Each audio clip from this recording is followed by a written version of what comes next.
The hallway lights flicker as officers stand frozen in front of a thick steel door deep inside Pelican Bay State Prison.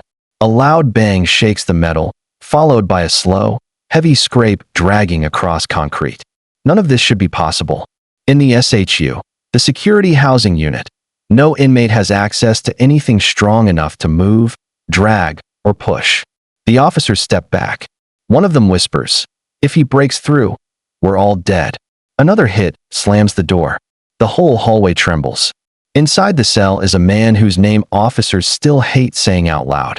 A man who somehow learned the layout of the SHU better than guards who worked there for decades. A man who had a secret hidden in that cell for 9 long years. Tonight, that secret is finally coming out. But to understand how one inmate managed to do something that should have been impossible inside America's most feared Supermax, we have to go back to where it all started. Long before the steel door shook, long before the cameras died, long before Pelican Bay became part of a plan no one saw coming. This is the story of Pelican Bay and the secrets it was never meant to reveal. Pelican Bay State Prison sits at the very top edge of California, near the Oregon border. Thick fog rolls in almost every day, and the land is so quiet that even the wind feels heavy. It's the kind of place where the state could hide a prison built for people they didn't ever want the world to see again. This prison wasn't designed for regular inmates. It was built for the men who refused to follow any rules at all. The gang leaders, the shot callers, the ones with life sentences and nothing left to lose. Inside is the SHU, a cold concrete maze with soundproof cells. A man could yell for hours and no one outside the tier would ever hear him. This is where our main figure was sent. His name on paper was Miguel Herrera, but staff knew him by another name, Ghost. People called him that not because he was quiet, but because he was everywhere. Every prison he'd been sent to before Pelican Bay reported the same thing. He moved information faster than anyone else. Officers never caught him with notes, phones, or anything that could help him communicate. Yet somehow he always knew what was happening. He always stayed ahead. When Ghost arrived at Pelican Bay, the officers looked exhausted, not angry, not nervous, just tired. They knew from the moment they read his file that this inmate would not be easy. They strip-searched him, scanned him, searched him again. Nothing. They escorted him to the SHU. The hallway echoed with every step. The lights buzzed above. The air felt like steel dust. His door opened with a deep electric hum. He walked in. The door locked behind him. The SHU was supposed to end his influence. 23 hours alone. No human contact. No sound. No way to reach anyone. But Pelican Bay didn't know the truth. Ghost had been preparing for this for years. For a long time, he behaved perfectly. No yelling, no threats, no complaints. He didn't ask for extra food or medical help. He didn't talk to guards. Sometimes they found him sitting on the floor, quietly staring at the concrete like he was studying it. Staff ignored it at first. The SHU makes men do strange things. But one night, during the officers' rounds, something strange happened. From inside Ghost's dark cell came a soft tapping. Tap, tap, tap, tap, tap, tap, tap. The guard stopped walking. It wasn't random. It had rhythm, like a code. He opened the food slot and shined his flashlight in. Ghost was sitting calmly on his bunk, looking straight ahead as if nothing happened. The next night, the tapping came again. And the night after that. Same pattern. Same message. A second guard listened closely and said, "That's communication." But who was he talking to? The cells were too far apart. The walls were too thick. The SHU was built to kill sound. Ghost didn't explain anything. He didn't deny it. He just stared with a calm, cold look like he knew something the officers didn't. Weeks passed, and things stayed quiet. Then came the first physical sign that something inside that cell wasn't normal. One morning, officers walking the tier found a thin line of dust on the floor right outside Miguel's cell. It looked like the concrete had been shaved off, just a little, but enough to notice. When they opened the cell, Miguel sat on the floor against the wall. Silent. Still. But the officers saw it. A mark on the concrete. A mark that looked like something heavy had been dragged. Nothing in a SHU cell is heavy enough to make that kind of mark. Nothing. The sergeant stepped back and said, "This doesn't make sense.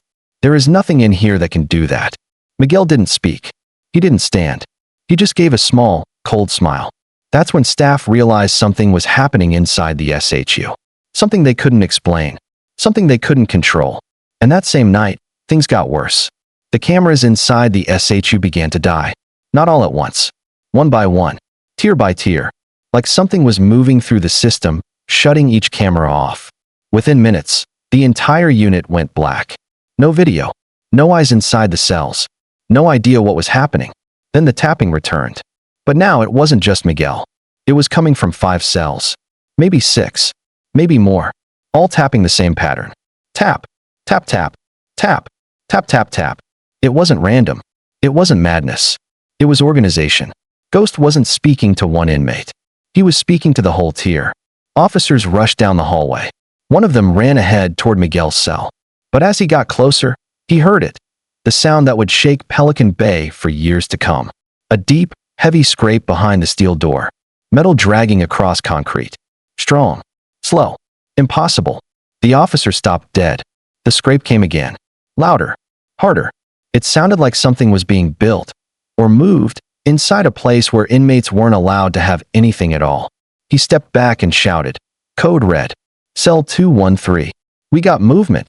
Officers sprinted down the hall. But none of them knew the truth. The scraping wasn't the beginning of something. It was the result. Something had already been happening for months. And tonight, Pelican Bay was finally going to see what Ghost had been hiding inside a cell where no secret should have been possible. Officers rushed down the SHU hallway, boots hitting the concrete as the steel door to cell 213 shakes again. The sound inside grows louder, metal scraping, something shifting, something heavy being dragged across the floor. No inmate should be able to make a noise like that. A lieutenant steps forward, key in hand. Everyone else backs up. The hallway goes silent. He unlocks the first latch, then the second, the third. The final lock clicks. The door swings open. Inside the cell, the lights flicker. Miguel sits on the floor like he's been waiting for them. But behind him, the officers see it. A long, polished strip carved into the concrete floor. Smooth. Straight. Too perfect for a man with no tools at all. Under the bunk, something else catches the lieutenant's eye. A gap in the concrete. Small. Hidden. Fresh. He drops to one knee and shines his flashlight under the bed. The entire foundation block, solid concrete, is lifted just a little off the ground. Not enough to escape, but enough to store something underneath. The gap shouldn't be possible. The block weighs hundreds of pounds. The lieutenant whispers, "How did he move this?" Miguel doesn't answer. He just watches them like he's studying them now. Another officer kneels and reaches toward the gap, but before he can touch it, the entire block shifts. A deep grinding sound fills the room. All the officers jump back. This time, they know it wasn't Miguel. He didn't move. He didn't touch anything. But the block still slid on its own. A cold chill spreads through the room. Inside the gap, the flashlight reveals something worse. A thin metal strip, sharpened, shaped, like it's part of a larger object. Something built piece by piece, hidden under concrete. Something that took months, maybe years. And then they realize, the tapping from the other cells has stopped. The whole tier is silent. A heavy silence. Watching. Waiting. The lieutenant stands up slowly and says the words no officer at Pelican Bay ever wants to say. We need backup. Now. But before he can step away, a loud clang echoes from the far end of the tier. Another cell door shakes. Then another. Then another. Something is happening across the whole block. Something connected. Something planned. And Miguel finally speaks his first words since arriving at Pelican Bay. You opened the wrong door. The officers freeze as the clang from the far end echoes again. Another door shakes, harder this time. Then another. It sounds like the whole SHU tier is waking up. The lieutenant backs away from Miguel's cell, shouting for everyone to fall back. But the moment they step into the hallway, the lights flicker and drop into a dim, humming glow. Inside the cells, voices whisper. Short. Low. Controlled. Not arguing. Not yelling. Communicating. Every inmate is saying the same short phrase, over and over, like they rehearsed it.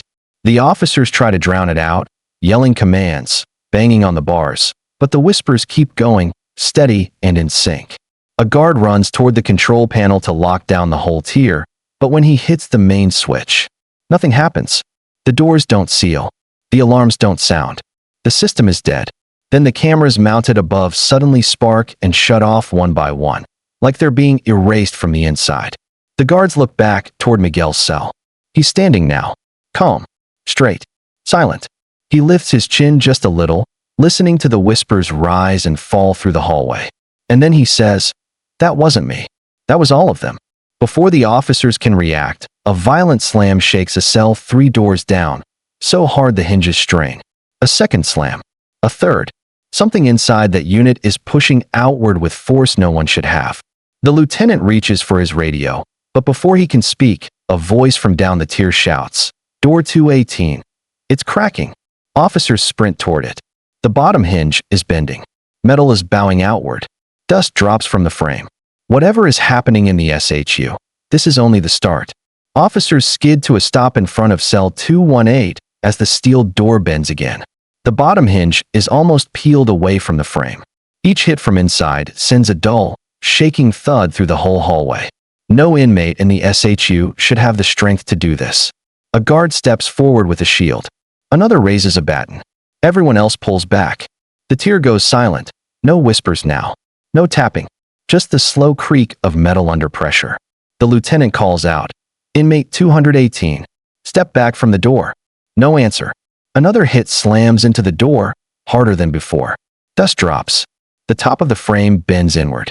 A young officer whispers, "He's gonna snap it off." The lieutenant tries the lockdown system one more time. Still dead. Every control in the SHU is offline.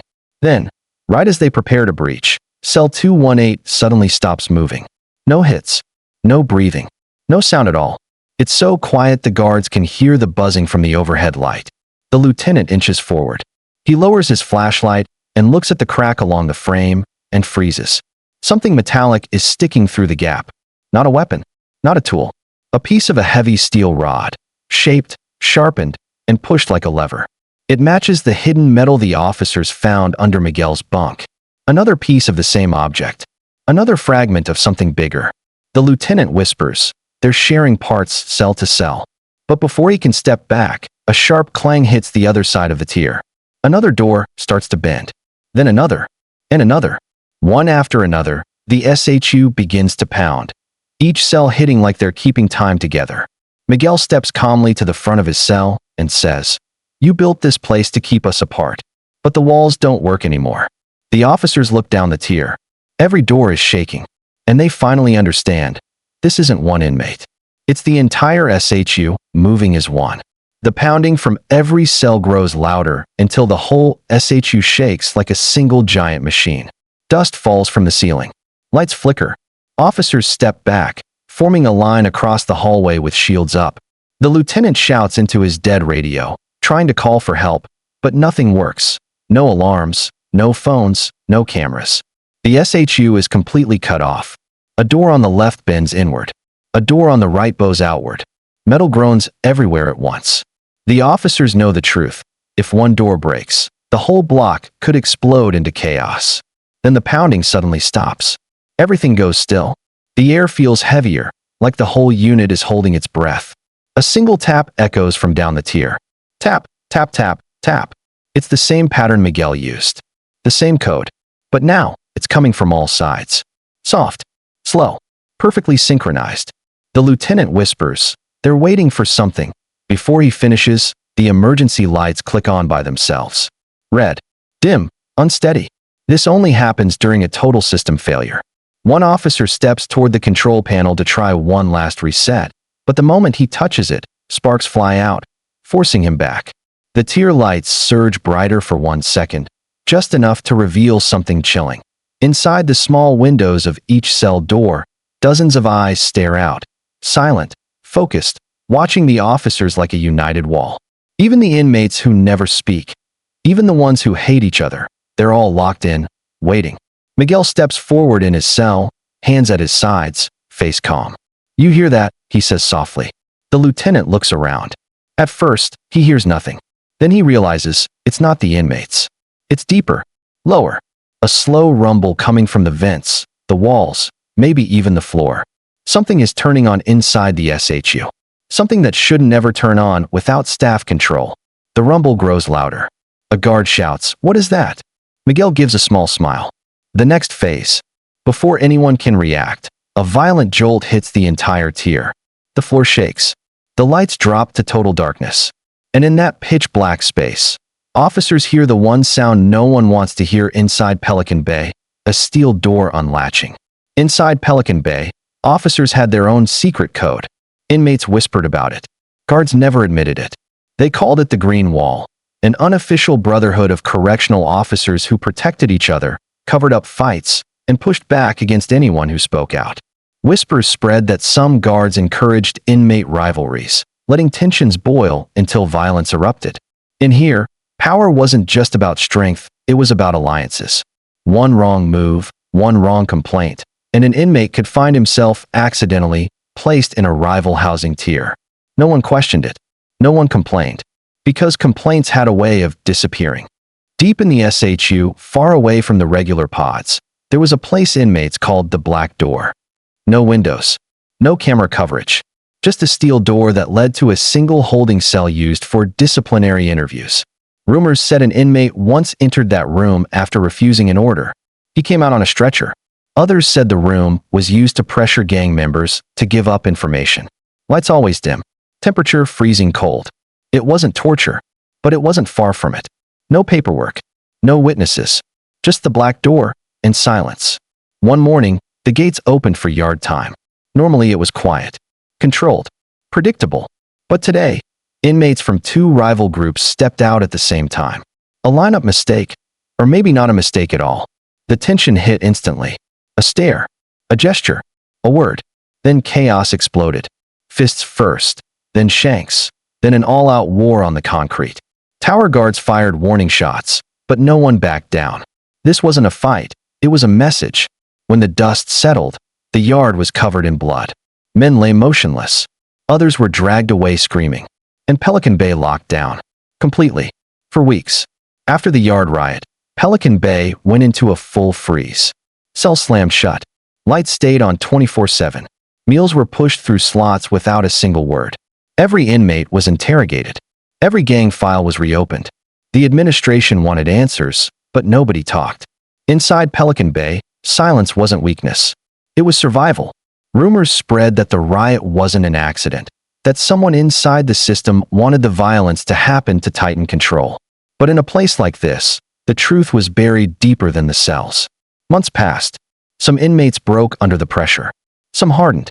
Some disappeared into solitary and never came back the same. Pelican Bay didn't just punish the body. It pressed down on the mind until it cracked. Men who once ran entire criminal networks now muttered to themselves in dark cells. Others learned to sleep with the lights on. Some lost track of the days or their own names. What happened inside Pelican Bay wasn't loud. It was slow, silent, suffocating. And the prison kept running, untouched, unchanged, a machine built to grind men down one day at a time.